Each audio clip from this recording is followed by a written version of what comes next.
Eh bien bonjour à tous et à toutes, c'est Frigiel, j'espère que vous allez bien, et aujourd'hui vidéo un peu particulière dans laquelle je vais vous parler de mon parcours de youtubeur, de ce que j'ai fait finalement depuis mes 9 ans d'activité sur YouTube, puisque cette chaîne a déjà maintenant plus de 9 ans, ça fait longtemps que j'exerce cette activité, et finalement l'évolution qu'a suivi du coup ma chaîne, et l'évolution que j'ai également subie à travers mon activité de youtubeur, et l'impact que ça a sur le contenu que je vous propose aujourd'hui. Ça a l'air compliqué dit comme ça, mais finalement on va juste discuter un petit peu de voilà pourquoi est-ce que j'aime bien faire des vidéos, de ce que vous en pensez. Déjà, ce que je peux vous dire, et je l'ai déjà dit de nombreuses fois sur cette chaîne, c'est que YouTube, ça a été une aventure incroyable pour moi, et ça continuera d'être une aventure incroyable. Ça m'a ouvert énormément de possibilités dans la vie. Voyager, partir en Islande, aux États-Unis, au Canada, en Allemagne, en Espagne, enfin, j'ai fait énormément de pays, énormément de voyages, et ça, c'est un des trucs que je chéris le plus avec YouTube. Ça m'a également permis de me dépasser, puisque lorsque j'ai débuté YouTube, je n'étais absolument pas la personne que je suis aujourd'hui. Je pense avoir vaincu notamment quelque chose qui me bloquait le plus dans ma vie, à savoir ma timidité.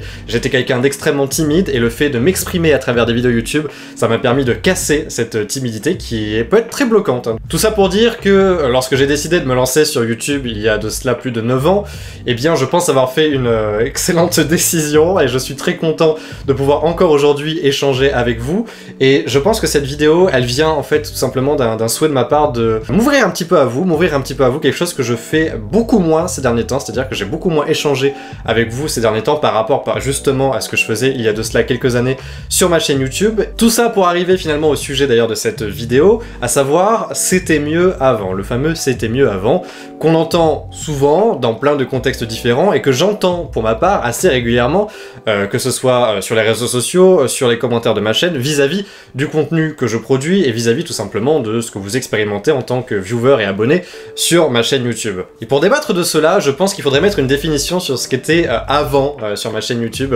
C'était mieux avant, donc ça correspond à quand? Ça correspond, je dirais, à il y a quelques années, c'est-à-dire il y a plus de 3 voire même 4 ans sur ma chaîne YouTube, c'est-à-dire par exemple mes 5 premières années sur YouTube. Je pense que ces 5 années sont peut-être les plus marquantes, les plus mémorables pour bon nombre d'entre vous qui étiez là, en tout cas si vous étiez là à l'époque, puisque c'était déjà dans un premier temps eh bien, les débuts de YouTube en général, parce que si on sort tout simplement de mon cas Frigiel, c'était les débuts de YouTube, et forcément les débuts de quelque chose, c'est toujours quelque chose de très marquant, peu importe ce que c'est, que ce soit YouTube, que ce soit, je sais pas, les débuts d'une relation par exemple, hein, bref, c'est toujours le moment le plus marquant, et c'est vrai que j'ai été non pas le premier YouTuber, mais peut-être dans la première vague, voire seconde vague de youtubeurs à arriver sur YouTube. Ça restait quelque chose de nouveau. Il y avait à l'époque très peu de youtubeurs qui avaient une énorme communauté. Je sais même pas s'il y avait encore des gens qui avaient 1 million d'abonnés quand je me suis lancé, vous voyez. Donc c'est pour dire, alors qu'aujourd'hui il y en a des dizaines, peut-être même des centaines, rien qu'en France. Donc ça fait beaucoup, et c'est vrai que YouTube a beaucoup évolué depuis ce temps-là. Donc voilà, j'étais déjà dans les premiers, donc je pense que ça a marqué bon nombre d'entre vous qui ont découvert YouTube à travers mes vidéos, ou à travers les vidéos du coup d'autres youtubeurs qui s'étaient lancés en même temps que moi. Ça, c'est une première chose. La deuxième chose, c'est que à cette époque-là, je cartonnais, hein, clairement, je pense qu'on va dire les choses comme ça. J'ai même une petite anecdote à ce sujet-là, c'est que il y a de cela quelques années, c'était l'essor de Minecraft, il y avait beaucoup de Minecraft sur ma chaîne, les vidéos faisaient énormément de vues, c'est-à-dire que lorsqu'on sortait une vidéo Minecraft, que ce soit moi, Sifano, ou peut-être par exemple Fantasio, enfin bref, d'autres youtubeurs Minecraft, on faisait en général du 200 000, 300 000 vues sur YouTube. Il y a encore des gens aujourd'hui sur YouTube qui arrivent à faire ce genre de stats, mais à l'époque en tout cas c'était quelque chose d'incroyable, il y avait assez peu de youtubeurs qui faisait ces stats là, et j'ai même souvenir d'avoir été pendant 1 ou 2 mois je crois le youtubeur à faire le plus de vues sur YouTube en termes de gaming en tout cas, si on cumulait en fait les vues sur le mois, donc c'était quelque chose de très gros. C'est une époque où j'ai vraiment réussi à cartonner avec mes vidéos, et j'ai passé de très très bons moments du coup avec notamment beaucoup de séries multi, les coopérations hostiles, les Fallen Kingdoms, c'était le début également des Frigiel et Fluffy,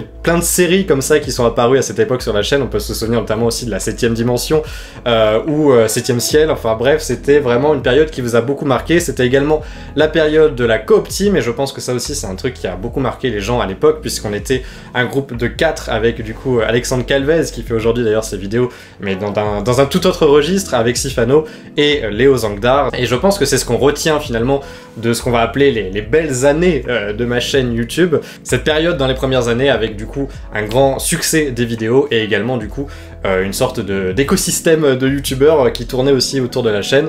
Et c'était une très belle période, hein. Je comprends pourquoi ça vous a plu, je comprends pourquoi si aujourd'hui vous comparez, vous êtes en mode bah c'était mieux avant. Moi aussi, factuellement, j'ai envie de vous dire, c'était mieux avant. En tout cas, au niveau des vidéos. Parce que là, on va venir à un sujet, finalement, de qu'est-ce que est devenue la chaîne aujourd'hui et pourquoi ça a changé. À cette époque, donc il y a quelques années, l'époque dont je vous parlais juste avant, j'étais concentré à temps plein sur YouTube. J'ai lancé YouTube, j'étais encore au lycée, donc je le faisais ça sur mon temps libre. Une fois que j'ai terminé mon année de terminale, j'ai pris une année sabbatique et je me suis mis à temps plein sur YouTube. Alors forcément, je passais toutes mes journées à faire des vidéos, je passais toutes mes journées à faire du montage, je passais toutes mes journées à réfléchir à des contenus, à tourner sur des vidéos qui étaient sur d'autres chaînes YouTube et du coup à intervenir sur d'autres chaînes YouTube.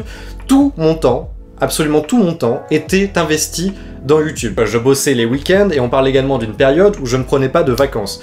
Donc je n'exagère pas, je ne pense pas exagérer en vous disant que tout mon temps était investi dans YouTube. Je ne dis pas ça de façon négative, bien au contraire, puisque je m'épanouissais énormément en faisant cela et vous aussi, vous vous épanouissez, enfin en tout cas divertissez énormément. Donc je pense qu'il n'y avait que du bon de fonctionner de cette façon-là. Mais là où je veux en venir, c'est qu'aujourd'hui, ce n'est plus le cas. Aujourd'hui, j'ai d'autres activités à côté à gérer, des activités qui me passionnent tout autant que YouTube. On peut parler notamment de la scénarisation des romans Frigel Fluffy, ça s'est ensuite transformé également en scénarisation des BD Frigel Fluffy, donc je fais vivre à la fois un univers à travers les romans et à travers les BD, et ça, c'est quelque chose qui me prend beaucoup de temps, on réalise pas forcément parce que je vous dis oui, je scénarise des BD. Alors on peut se dire, bah ouais, j'ai l'histoire dans ma tête, j'en parle à l'auteur et c'est parti. C'est beaucoup plus de temps que ça, ce serait peut-être l'occasion d'en parler dans une autre vidéo pour vous décrire un petit peu le procédé créatif derrière ces romans et ces BD. Ça m'a souvent été demandé, mais ça me prendrait un petit peu de temps, histoire de mettre des mots sur tout ça.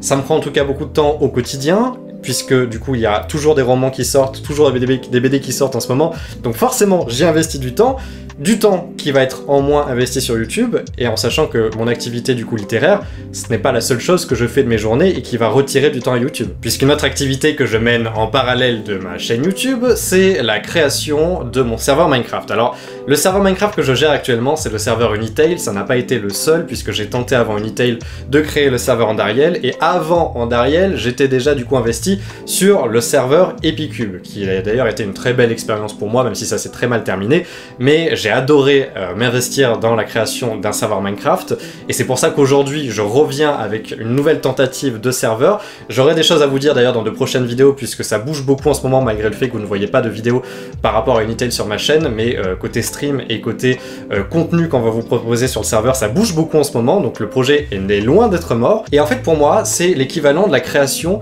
d'un jeu vidéo. Ce sont des jeux que je crée et j'adore en fait avoir la casquette de game designer, c'est-à-dire créer une expérience vidéoludique qui doit être à la fois facilement compréhensible pour le joueur, qui doit être fun, qui doit être rejouable. C'est plein de choses en fait à réfléchir quand on crée un jeu, en utilisant du coup les contraintes et également peut-être les avantages du jeu Minecraft, puisqu'on parle d'un serveur Minecraft, mais notamment moi j'aimerais peut-être plus tard dans la vie continuer à avoir cette casquette et créer peut-être des concepts de jeux ou des projets de jeux vidéo en s'éloignant de Minecraft, mais en gardant finalement les mêmes compétences que je mets et que j'investis aujourd'hui dans un serveur Minecraft. Et voilà, ça c'est un truc où je passe beaucoup de temps parce que je dois gérer mon équipe. J'ai une équipe, je suis notamment administrateur sur ce projet, c'est-à-dire que je gère les développeurs, je gère les builders, je gère les modérateurs, avec plus ou moins d'investissement puisqu'on est différentes personnes à se séparer un petit peu les rôles, mais ça me prend beaucoup de temps, ça me prend plusieurs heures par jour, cette gestion de serveur Minecraft. Mais j'adore ça, et forcément, encore une fois, eh bien c'est du temps que je vais devoir retirer à ma chaîne YouTube et à tout simplement le temps que j'investis sur YouTube. Et donc là, vous allez peut-être vous dire, mais t'étais pas censé aimer YouTube, t'étais pas censé investir tout ton temps sur YouTube comme tu le faisais il y a plusieurs années. Je pense que j'aime toujours autant YouTube, malgré beaucoup de choses qui évoluent. C'est une plateforme qui évolue beaucoup. C'est mon métier principal. Lorsqu'on me demande dans la vie ce que je fais, je me présente comme étant YouTubeur. C'est le métier où j'investis le plus de temps. Et même si du coup j'y investis moins de temps aujourd'hui, ça reste toujours une énorme passion pour moi, et c'est pour ça que j'ai notamment toujours cette chaîne YouTube Frigiel, j'ai également ma chaîne YouTube Le Sachiez-vous, et on va y revenir aussi juste après, parce que pourquoi est-ce qu'il y a cette chaîne YouTube? Il y a une raison à cela. Puisqu'avant de vous parler de Le Sachiez-vous, il y a quand même une troisième chose qui est assez chronophage, qui est même très chronophage dans ma vie actuellement, en dehors du coup des deux projets dont je vous ai parlé, et c'est quelque chose de beaucoup plus discret. C'est également quelque chose que je ne faisais absolument pas lorsque je m'investissais à fond sur YouTube il y a quelques années, donc forcément ça vient s'ajouter sur le temps que j'investis chaque jour et que je dois partager chaque jour dans tout ce que je fais. Et cette chose-là, c'est un travail sur moi-même. C'est un travail sur moi-même que l'on peut, je pense, résumer en plusieurs catégories. Et je vais vous parler de choses qui sont finalement très classiques, que vous faites sûrement déjà au quotidien, mais finalement moi j'y accordais assez peu d'importance avant. On peut parler par exemple de la gestion de mes relations sociales, c'est-à-dire que moi j'accordais assez peu de temps à mes relations sociales, que ce soit mes relations amoureuses, mes relations amicales, avec ma famille. Non pas que je n'aime pas ça, mais finalement j'ai été, et je suis d'ailleurs toujours, quelqu'un introverti. Voilà, c'est le mot que j'ai cherché, quelqu'un de très introverti. J'ai pas spécialement besoin de m'épanouir à travers d'énormes et de régulières relations sociales, à sortir tous les soirs, prendre un verre en soirée, ce genre de choses, je faisais pas forcément. Je fais toujours pas forcément ça aujourd'hui, le fait est que j'essaie tout de même d'accorder un peu plus d'importance aux relations sociales dans ma vie. Ça peut paraître très bizarre hein, dit comme ça, mais voilà, quand j'étais à fond sur YouTube par exemple, je vous sors l'anecdote, moi je restais enfermé chez moi toute la journée, et quand je sortais, parce que j'avais envie de prendre un petit peu l'air, et que je ne faisais pas non plus YouTube H24, bah je sortais, je prenais le vélo, j'allais lire un livre, et voilà, je rentrais, j'étais très bien, et je me remettais sur YouTube. Bon, là-dedans, il y a zéro interaction sociale, je pense qu'on est d'accord. Je vous parle de quelque chose il y a quelques années, mais forcément, aujourd'hui, j'essaie d'accorder un petit peu plus d'importance à ce pan de ma vie. On peut également parler du sport, par exemple. Je ne faisais pas spécialement de sport, si ce n'est par exemple le vélo que je viens de vous citer.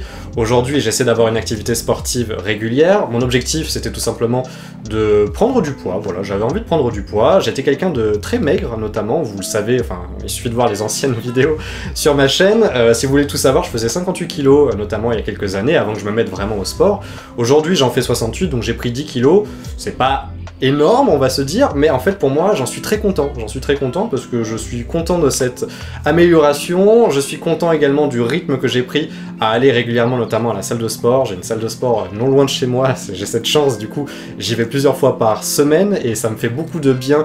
En dehors du coup de l'amélioration physique, je me sens en forme, je me sens boosté par le fait d'aller du coup à la salle, et forcément bah ça me prend du temps, voilà, je vous parle de plusieurs fois par semaine, c'est plusieurs heures du coup que j'accorde par semaine à mon activité sportive. Prendre du temps pour me cultiver, pour m'informer, pareil, c'est quelque chose que je ne faisais absolument pas avant. Aujourd'hui, j'arrive à un stade où je suis content de ce que j'ai réussi à créer, à travers du coup mon activité sur internet, mais j'ai envie du coup d'accorder un peu plus de temps et comprendre un peu le monde qui m'entoure, et m'intéresser à des choses qui ne m'intéressaient absolument pas avant. Par exemple la politique, j'y accordais absolument aucune importance avant. Aujourd'hui, j'essaie un minimum de comprendre pourquoi du coup la politique c'est important, quel impact ça a sur nos sociétés. Autre chose qui m'intéresse beaucoup en ce moment, c'est la culture, notamment d'autres pays, donc voir un petit peu comment ça se passe à l'étranger. Je regarde beaucoup de reportages, notamment sur la chaîne Arte, qui rediffuse d'ailleurs beaucoup de vidéos sur YouTube, donc c'est très pratique, et j'aime bien me renseigner comme ça sur l'histoire de la Chine, l'histoire du Japon, de la Russie, enfin bref, là je vous parle voilà, de quelques reportages que j'ai pu regarder, mais j'accorde en fait beaucoup plus de temps aujourd'hui au fait de m'informer et de comprendre dans le monde dans lequel j'évolue. Et une dernière chose qui me prend beaucoup de temps en ce moment, même si je pense que ça va peut-être se calmer par la suite, mais actuellement je suis dans une forte phase de formation et d'agissement à ce niveau-là, c'est la gestion de mon patrimoine. La gestion de mon patrimoine, alors qu'est-ce que ça veut dire? Ah là, c'est un truc que les jeunes, vous aurez pas à faire tout de suite, vous en faites pas. La gestion de son patrimoine, c'est tout simplement lorsqu'on commence à gagner de l'argent dans la vie, à avoir une vie active, à gagner une rémunération, et bien qu'est-ce qu'on fait de son argent? Et là, bah, en fait, il y a plein de possibilités. Qu'est-ce que vous faites de votre argent? Vous le mettez à la banque? Pourquoi pas? Vous allez peut-être acheter votre résidence principale? Pourquoi pas? C'est aussi ce que j'ai fait. Vous allez peut-être acheter un appartement et faire de la location sur cet appartement et qui va vous rapporter de l'argent progressivement? Pourquoi pas? C'est un investissement immobilier. Je suis en train actuellement également de me former un petit peu, parce que j'ai pas envie de devenir trader, mais de me former à la bourse et de voir comment est-ce qu'on peut placer son argent en bourse. Bref, il y a beaucoup de choses à ce niveau-là à faire, au niveau de la gestion du patrimoine, et je vous parle même pas du coup de tout ce qui est fiscal, à savoir déclarer ses impôts, créer sa société, gérer sa société, ce genre de choses qui, pareil, ça me prenait très peu de temps au début de ma chaîne, mais à force de développer toutes mes activités, à force de développer ma société, il y a de plus en plus de démarches à faire, et ça aussi, ça s'ajoute un petit peu à, on va le mettre dans la poche gestion de patrimoine / gestion de société, excusez-moi. C'est quelque chose qui me prend beaucoup de temps aujourd'hui et qui n'existait pas tout simplement dans ma vie il y a quelques années, puisque j'étais concentré à fond sur mon projet. Je gagnais de l'argent, oui, mais j'en faisais rien, voilà, c'était sur la banque et hein, je savais pas quoi faire de mon argent. Je suis pas quelqu'un de dépensier, donc voilà, j'ai pas acheté de voiture de luxe ou quoi que ce soit. J'ai stocké mon argent et aujourd'hui je me dis bon, bah qu'est-ce que j'en fais de cet argent? J'ai de la chance d'en avoir, ce serait peut-être intéressant que j'en fasse quelque chose. Tout ça, mis bout à bout, eh bien ça a créé tout simplement un éloignement de moi en tant que personne vis-à-vis de YouTube.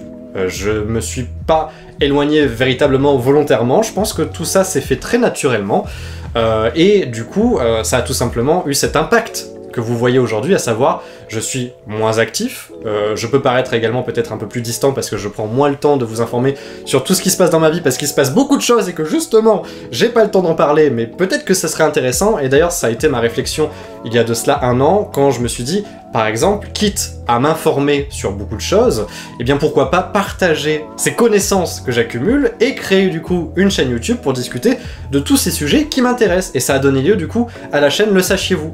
Donc voilà, j'ai combiné en fait l'un des nouveaux pans qui a de l'importance dans ma vie à YouTube, et j'ai réussi à créer un nouveau lien. Alors ça a été un peu compliqué, il s'est passé des choses dans ma vie qui ont fait que j'ai investi un peu moins de temps sur Le Sachiez-vous. Aujourd'hui je reviens sur cette chaîne là parce que je continue à me former dans tous les cas à côté, j'ai pas arrêté. J'ai beaucoup de choses d'ailleurs à vous partager sur cette chaîne là. Donc voilà, finalement, ce que je voulais vous dire par là, c'est que avec toutes ces années sur YouTube, j'ai évolué. J'ai moi, en tant que personne, évolué, et ça s'est ressenti sur ce que je vous propose en termes de contenu, parce que je suis quelqu'un qui produit du contenu qui reflète finalement mes envies, qui reflète mes passions. Maintenant, libre à vous, en effet, d'estimer que c'était mieux avant, peut-être parce que, justement, j'étais plus concentré sur un pan notamment qui vous intéresse en particulier, à savoir le gaming, et j'étais plus actif, et donc je ne suis pas un aussi bon youtubeur que je l'étais à l'époque. Et on voit très bien qu'aujourd'hui, il y a des youtubeurs plus récents qui, eux, investissent plus de temps et se forment davantage sur YouTube, et qui vont être plus efficaces, faire plus de vues.